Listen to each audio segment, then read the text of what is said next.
Okay, hi. My name is Kamaria Youngs, and I will be interviewing you on the three topics of remarriage, divorce, and single parenting, parenthood. If you know, what is your name? My name is Belinda Thorpe, and I'm an employee at Tuskegee University for the past 40 years, and my title is Support Coordinator. Okay, thank you. Okay, so following up with the questions, most couples say they are married because they love their spouse. What do you think love is? I think love is when two people wanting to be together and they trust each other and have respect for each other and want to make a life together. Okay. What will you make love as you define it last so that it could be successful or a stable marriage? Trust. Trust, respect. Those are the two key things that will keep a marriage together. What do you think about divorce, cohabitation, single parenthood, and illegitimacy in Black communities? Well, about divorce, to me, I think a divorce, when you get a divorce, it doesn't have to be nasty. It's just that things didn't work out the way you planned when you first got together. So there's no reason for where you can't speak and be civilized with each other. And if you got children, you should be able to co-parent. You know, and one parent shouldn't badmouth their child to the other. So divorce is not all bad if it's depending on the reason why you got the divorce. So when you lose respect and trust, then I think that leads to divorce. What we are experiencing in the African American communities today regarding the families, marriages, and couples the same compared to when the people are you are the interview, my bad, were growing up? If not, why? Okay. Let's see how to answer that one. Okay, you mean what experience in African American community today regarding family marriage couples the same compared to when the people were living? Okay, back in when I was growing up, watching my parents, it was totally different. Right. We knew that when grown people talked, you had to leave the room. We knew that you had to go outside and play with no sitting in the house. You had chores to do. You were punished if you did not do your chores. There was no back talking.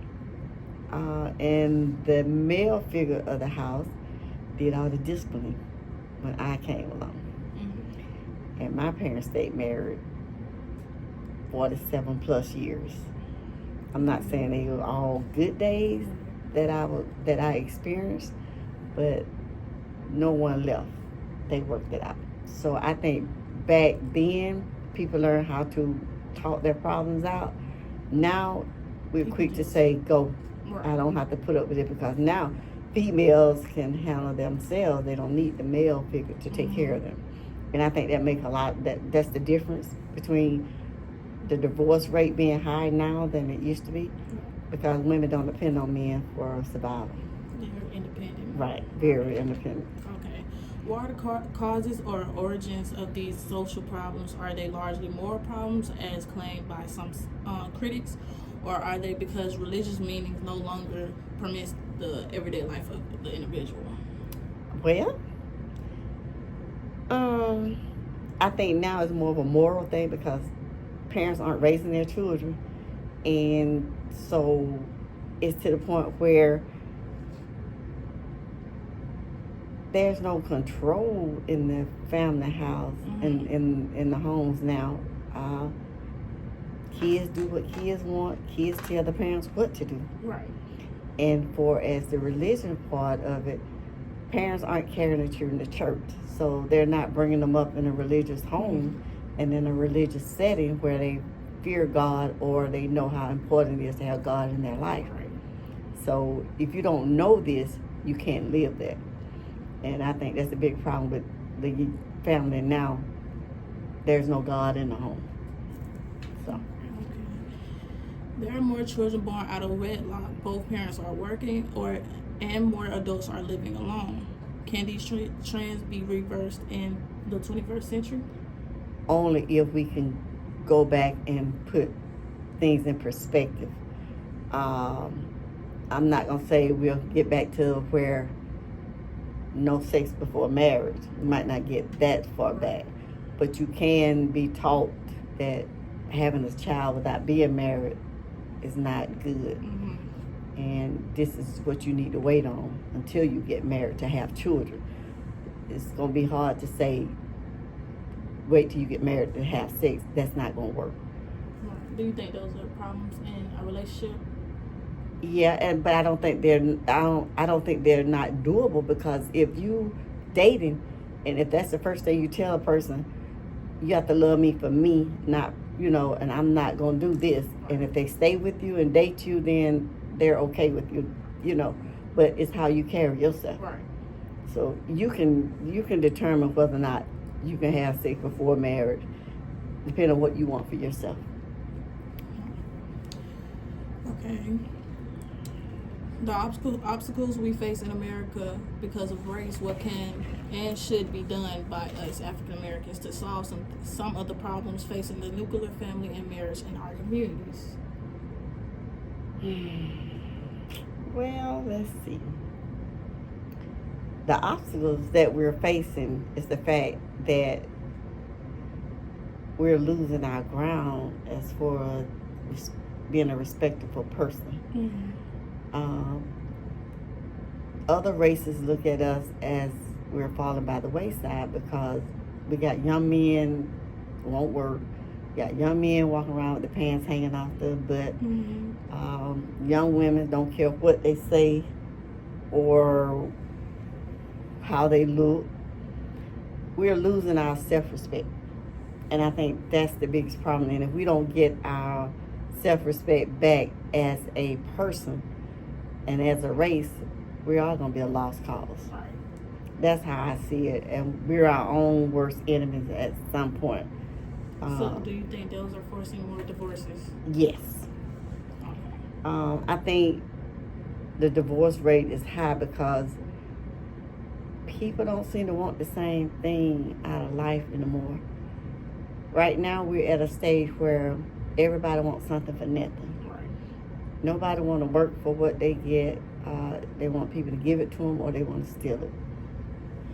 That's how I see it. Okay. Hey, how you doing? What is your name? Kamaria Young. Kamaria. Can you tell me? Young or Young? Youngs. Young. Yes. And what's your name? Michael Thurman. I got you. Okay, so I will be asking you a couple of questions about the African American race, dealing with remarriage, divorce, and single parenting or single parenthood. Okay. So the first question is: most couples say they are married because they love their spouse. What do you think love is? I want to know what love is. There was a song out. I forgot the name. Hall & Oates sang that song. Mm-hmm. And I think love is a very powerful, not just emotion, but a very powerful way of caring for one's spouse or significant other. It provides mutual support. It provides loyalty. It provides sharing. And most importantly, it creates a sense of shared reality. Mm-hmm. What do we want our life to be like? Okay. I like that. What will make love as they define it last that there will be successful or stable marriage? Let me put it differently. What are the keys to a happy relationship or marriage? I think first of all, there's no guarantee in life, period. But I think one of the backbones of a strong marriage is communication. I think that is one of the pillars. In fact, two of the biggest problems that couples face is communication and money management. Those two things will tear up a marriage even more so and quicker even than infidelity. Infidelity will also tear up a marriage, but communication, lack of communication, and money will definitely be the nail in the coffin. Okay. What do you think about divorce, cohabitation, single parenthood, and illegitimacy in Black communities? For example, the problems of violence and teenage pregnancy are beginning to manifest themselves in a kind of destruction in the ghetto that is reflective of lost hope, low self-esteem, and breakdown of the family.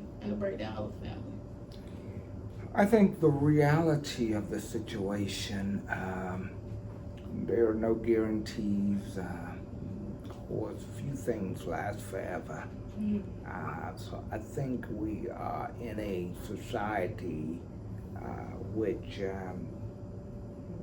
people are mobile, and even in their relationships, they are quite mobile. My daughter, in her sociology class, had a professor ask her once, how many of you live in the same household with both your biological parents? And fewer than 10% of the class raised their hand. And she came home and she said, Mom, Dad, y'all are so rare. And of course I took that to mean we're ancient. But, it's just the realities of the times in which we live. Statistics show that 1 out of every 2 marriages end in divorce. So over half of our marriages end in divorce. 90% of us will marry.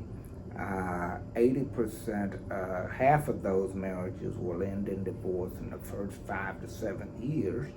And of that number, 80% will remarry in the within 5 years. So that is the statistic.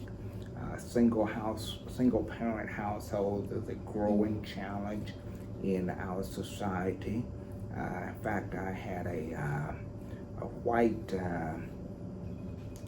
church planting professional sociologist once tell me that so the African American goes, 20 years later, the white community followed. So I think with that, marriage and divorce is not just an African American problem, it is a human problem. But I think it also affects households equally, but it affects African American households disproportionately in the fact that when the man leaves the family, there's an income missing, and women are already making lower income than men's in most jobs. So that leaves women and children are much more likely to be poor.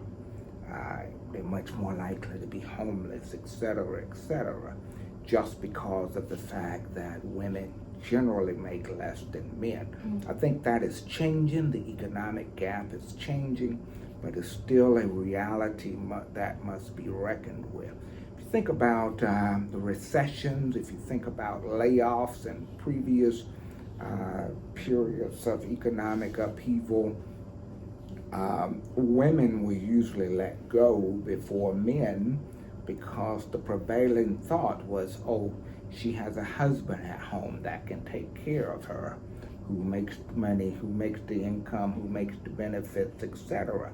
But in this past recession, men were let go at a much higher rate because men made more money, and subsequently it affected the bottom line more by firing men, laying off men more so than women. So this was the first time in the 90s that we saw that reversal of that layoff trend. No longer did employers think, oh, she has a husband at home who can take care of her. It was like, he's the breadwinner, he makes more money, he's affecting our bottom line more. But I think all of these social problems go together. If you think about single households and the challenges when there are no children, when there are no adults at home to supervise children's activities, especially for those juveniles, More crimes are committed most crimes are committed between 4 and 7 in the afternoon. Mom is usually gone on to her second job, and the children are left unsupervised. So that's a major issue facing the African American community. Right. Do you think more women are being more independent in this generation now? Do I think what? More women are being more independent in this generation now? I think that has helped. Women being independent, I think that has helped tremendously because it has helped the dignity of women. This is Women's History Month, so this is March, so I think that has helped. They're going to institutions like Tuskegee, being able to rise socioeconomically. It has freed women up, and I think that with that freedom has also come, I ain't putting up with this no more. You know, men have the economic stronghold and they ruled with iron fists so often in households. But I think two things freed women up. One was when women entered the workforce more. You saw that after World War II. Of course, black women have always been in the workforce, even though in a domestic role. But they're breaking into corporate roles and managerial roles, etc. And the other factor is the birth control pill freed women up sexually to determine when they would be impregnated and by whom in most cases. Right. Are what we are experiencing in African American communities today regarding the family, marriages, and couples the same compared to when the people, when you were growing up? If not, why? What were we experiencing? Yeah, dealing with regarding the family, marriages, couples at the same time compared to when you grew up. I think we are facing the same socioeconomic crisis that my group faced. I think there is more of a disparity amongst our young African Americans. I see two African Americans. One is upwardly mobile, and the other is in a downward spiral. Even those of us who come from middle-class backgrounds are always in danger of getting entrapped in that downward spiral. For instance, we grew up in middle-class communities. We spend all of our lives trying to keep our children sheltered, but Cousin Boo Boo lives in the hood. And just because we live out here in the burbs, we're not going to neglect Cousin Boo Boo. And Cousin Boo Boo and his gang, etc. So we always have that social economic barrier, and we're always trying to escape the pull of that downward spiral in life. I see it in our young people. Most young people are not bad people. Sometimes they are good people who make bad decisions and bad choices. And oftentimes it's because they're hanging out with the wrong crowd and finding affirmation in the wrong crowd. Okay. What are the causes or origins of these social problems?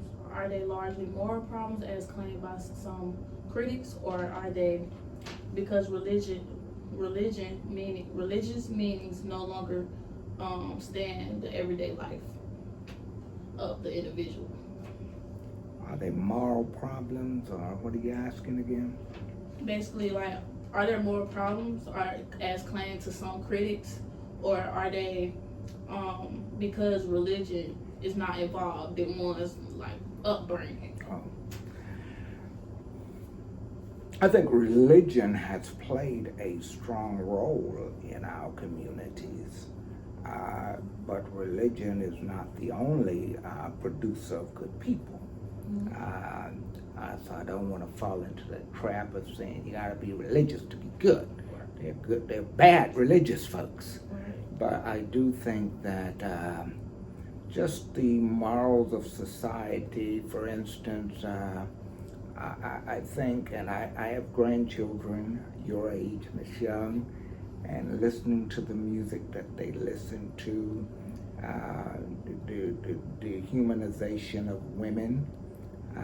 Women become sexual objects instead of individual and human beings, capable, etc. You know what we're talking about.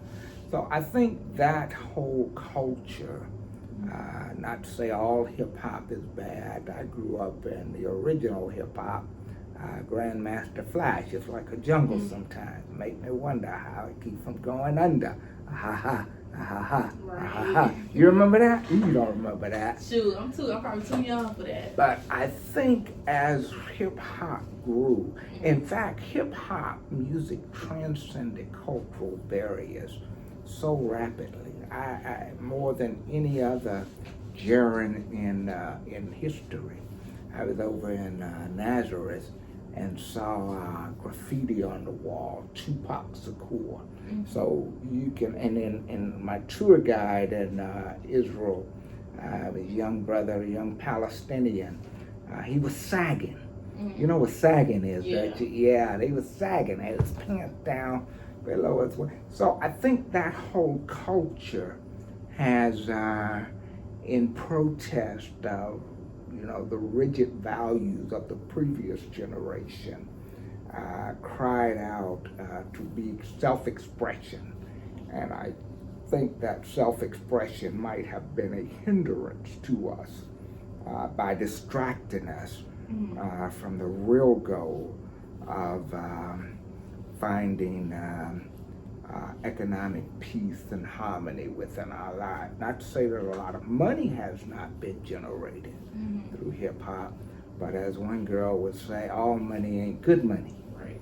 So, you know, you look at Diddy and his lifestyle and where that has landed him and the people who got caught up into that world. But on the other hand, there are a lot of single mothers who have done a hell of a job in raising their children. Even got them through without having gone to jail. On the other hand, there are a lot of two-parent households who had all kind of hell in their houses. Not just with the children, but with the mom and dad as well. So I think family is where you find mutual love and mutual support. Okay, thank you. There are more children born out of wedlock. Both parents are working or more adults are living alone. Can these trends be reversed in the 21st century? I don't know if the trend can be reversed. I think, I think all trends can be reversed, but it starts with the individual. Right. You know, as I think from a religious perspective, we say, let there be peace on earth and let it begin with me. So I think transformation of any culture begins with the individual. I believe so too. Okay, though there are nevertheless obstacles that we face in America because of race, what can or should be done by us African Americans to solve some problems facing the nuclear family and marriage in our communities? Repeat that one more time. Okay, though there are nevertheless obstacles that we face in America because of race, what can and should be done by us African Americans to solve some problems facing the nuclear family and marriage in our communities? You say this, as I mentioned, let it begin with me. I think it's up to the individual. Put it this way, my grandson, who is your age, is a sophomore at Alabama A&M, never made a C in his life until he got to college. First semester, he made up for it. He made C's, D's, and F. Second semester wasn't no better. He made C's, D's, and F. He was placed on academic probation. One day that young man said, Bobo, he calls me Bobo. He said, I can do better than this. And the next semester, he made the dean's list.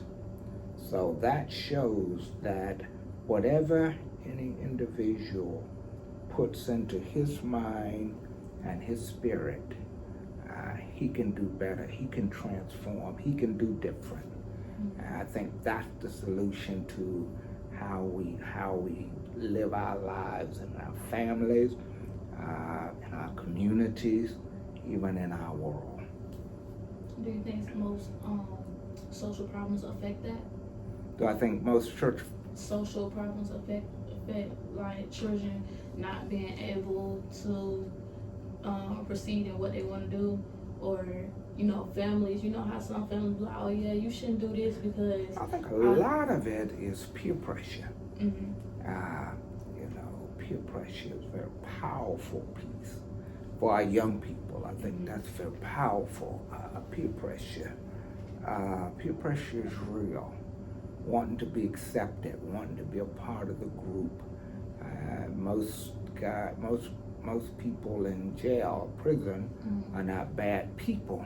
They just make bad choices.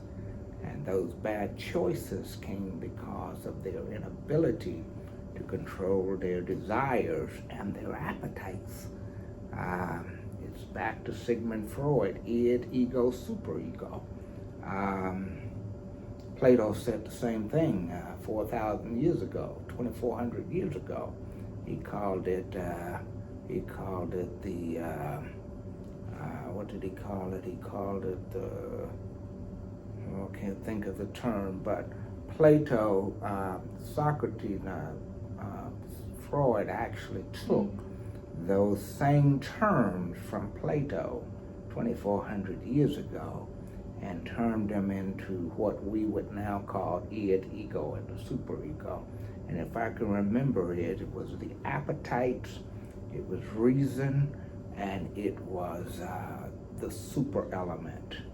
The super element being the conscious, reason being the mind, and the appetites being our raw urges. Okay, well, thank you. That is all the questions for today. I appreciate you with the interview. It was very good. So, okay, as you may know, I am Kamaria Youngs, and I will be interviewing you on remarriage, divorce, and single parenthood. Okay. You could tell them a little bit about yourself, your name, anything you want. Okay, I'm Dr. Sidney Brown. I'm Director of Institutional Learning Outcomes and Assessment, and I am the Assistant to the Chief of Staff at Tuskegee University. I'm a former turnaround principal in 3 different school districts, including the city of Boston, Massachusetts, Anniston, Alabama, Montgomery, Alabama, and I was a turnaround professor and full professor at Alabama State University, our arch enemy here at Tuskegee, where I was a captain of the football team, president of A5A, and then I go down to Alabama State. But it was good to me, so it was a good job. Yes. Okay, now following up on the questions, I will be asking you the first question. Okay, most couples say they are married because they love their spouse. What do you think love is? Oh, wait. Well, can I change the question? Hold on. I think people in their 20s are in love when they get married. Mm-hmm. I think when you get in your 30s and 40s, if you get married, which I got married a second time, you're doing it where you mature and you're doing it for you want a partner, a life partner, and you don't want to be alone. All right. Okay. What do you think would make a stable marriage or relationship? A stable marriage and a relationship, they have to be equally yoked, and y'all young people don't even know what that is nowadays. Y'all just watch everything on, YouTube and TikTok and think that's the way it works. Mm-hmm. But everything's not going to be sunny and roses and people walk away too fast. I think they need to understand that 80% of black people get a divorce, 50% of white people get a divorce. So when white people catch a cold, we get pneumonia. So it's so important for us to understand before we go into marriage, this stuff is serious. And then second of all, we got to mature before we 30. The men and the women keep going, I'm a player for life, and they don't realize the clock is undefeated. Mm-hmm. And so when you start getting past 30, you're not gonna probably won't be able to, impact whether you can have kids, whether you can have healthy kids. It's gonna impact your income. So when you got 2 people working together with one vision, one person got to be the leader and one person got to be the follower. And they have to understand which one God bless, who should be the leader. So you can't have somebody, you smarter than them or you stronger than them, whether you male or female, and then you don't have any vision. Right. So, what are the keys to a happy relationship or marriage? Again, being equally yoked. You all should have a certain amount of income y'all want to make. Y'all should have a plan mapped out, written down. Well, I'm gonna take the kids to school this week. I'm gonna take the kids next week, and y'all work that out. Or I'm gonna be the breadwinner, but they don't talk. They just get married and tell me they in love. I'm in love. Okay, you gonna find out what love is. It costs $25 to get in, and it costs you half of your salary to get out. Okay.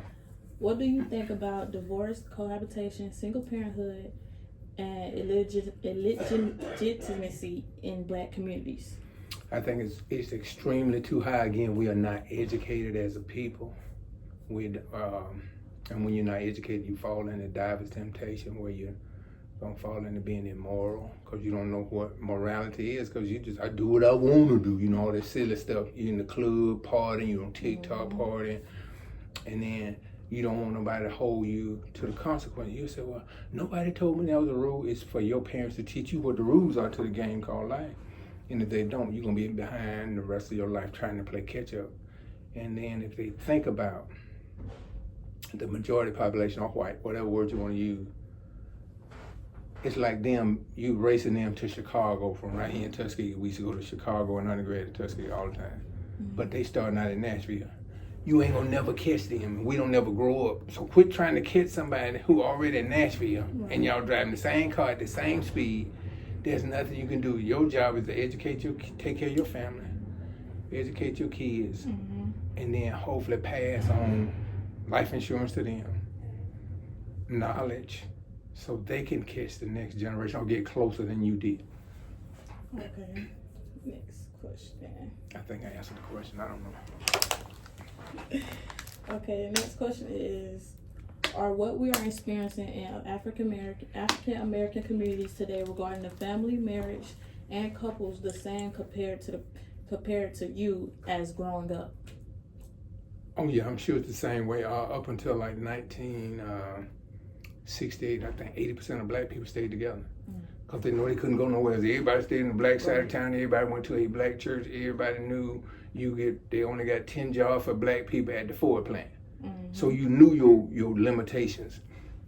I think now when you got under integration, we got 70% divorce. So it done totally flipped.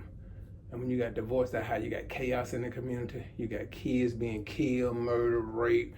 So it's become an industrial prison mindset. I think I was reading something about 3 weeks ago. They said if you look at all incarcerated Black men, all this Black beauty in prison, and in just the United States, it'd be the 3rd largest city in the United States. So our kids don't know, it ain't got nothing to do with me. If you got that many Black men in prison, we don't have any leaders. You don't have anybody that's doing stuff that's correct, and they'll teach the kids subconsciously it's okay to be a fool. What are the causes or origins of these social problems? Are they largely moral problems as claimed by some critics, or are they because religious meanings no longer stand in everyday life? Okay, I'm the good deacon. And as the good deacon and chairman of the deacon board, I think it's a moral issue. I said, we got leaders, we got families, we got this. But as a culture, I said, we are immoral people. You sitting up there and you leave $1 on my desk. And you come back tomorrow looking for, you ain't leave no dollar here, that's my dollar. And they know all the time it's not that dollar. They don't even need the dollar. Right. It's just they so used to, it's mine and I got the power to take it. Instead of remembering the golden rule, which I was taught over and over growing up right here on this campus. Doing to others as you would have them doing to you.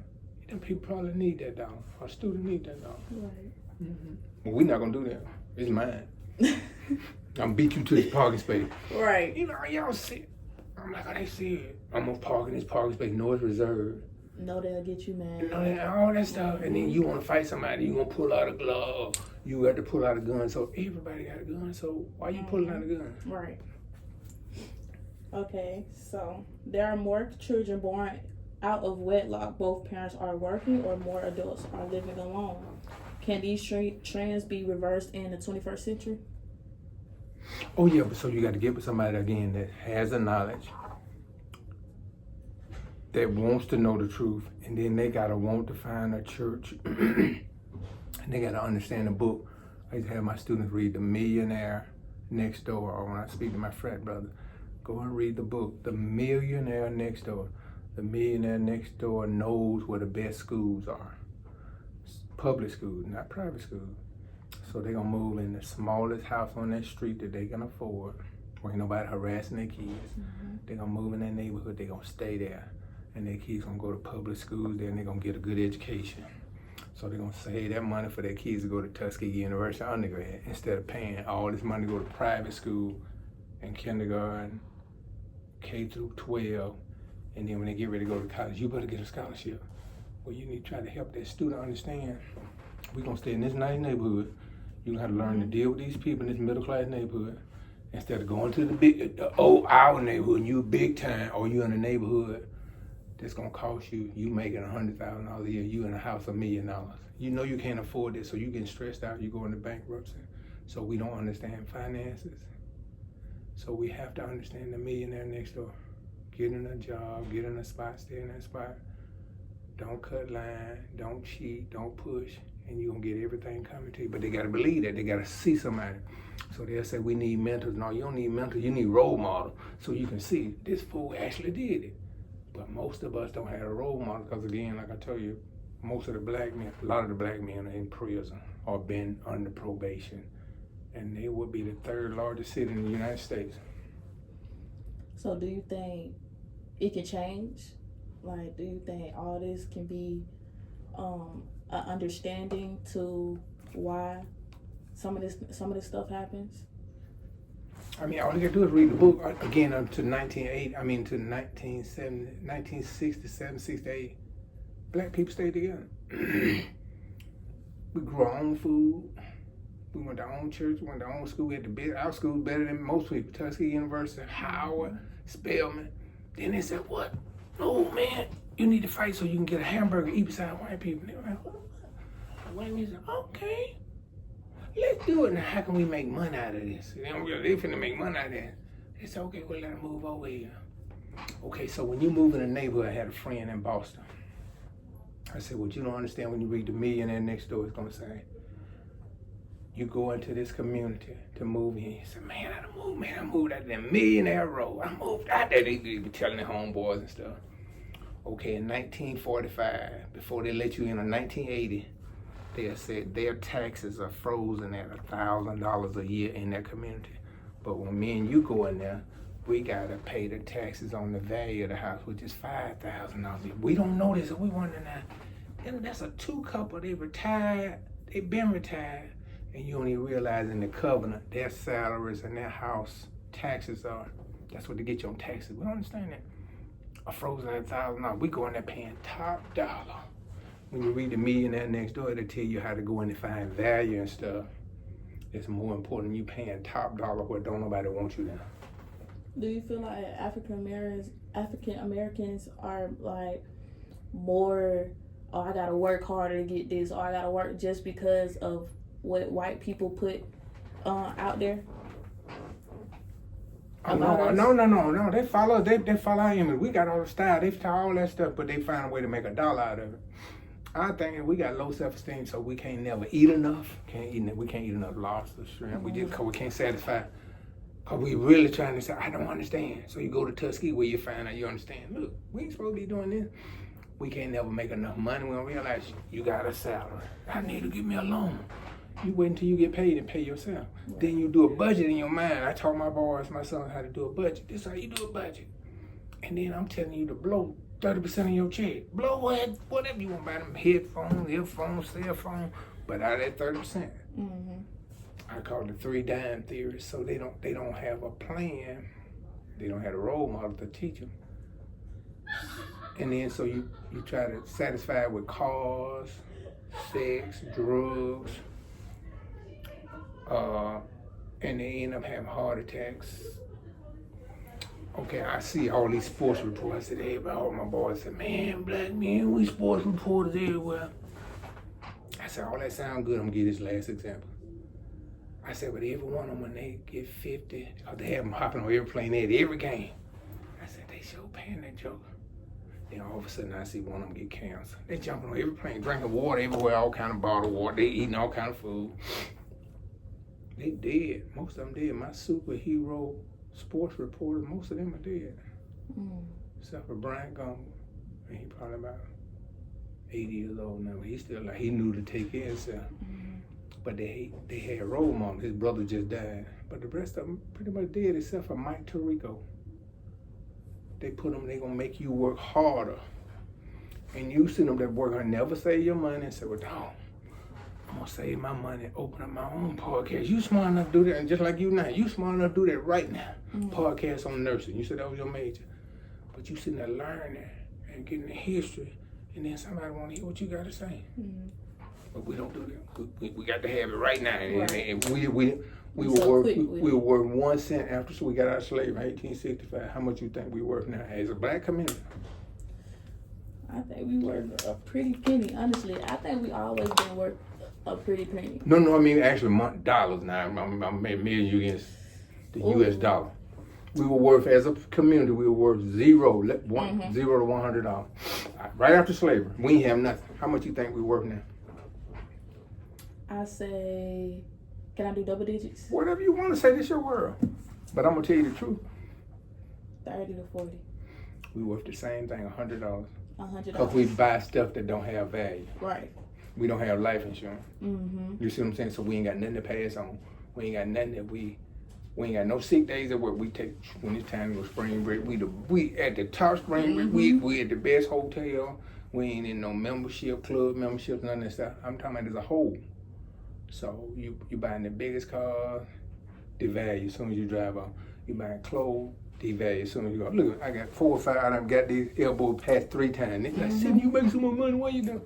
It ain't no but clothes. Right. Right. So we still worth less than $100 as a community. As a community.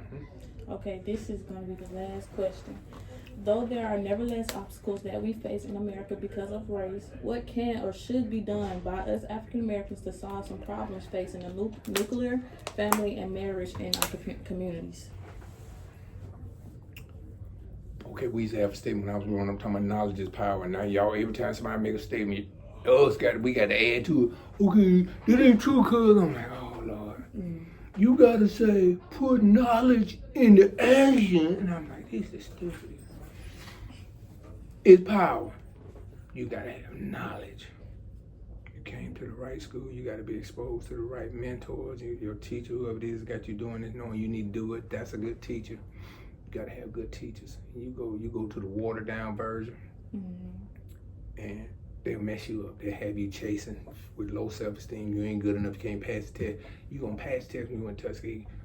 I was the best teacher, I was the best principal, I was the best professor. Anybody, I don't care what nobody says. Now the first thing I said, I went to Tuskegee. So, Tuskegee, Howard, Spelman, people have to go to the right college. They have to go to the right high school. You don't necessarily have to have the right parents, but you gotta put yourself in the right situation, join the right sororities and fraternities.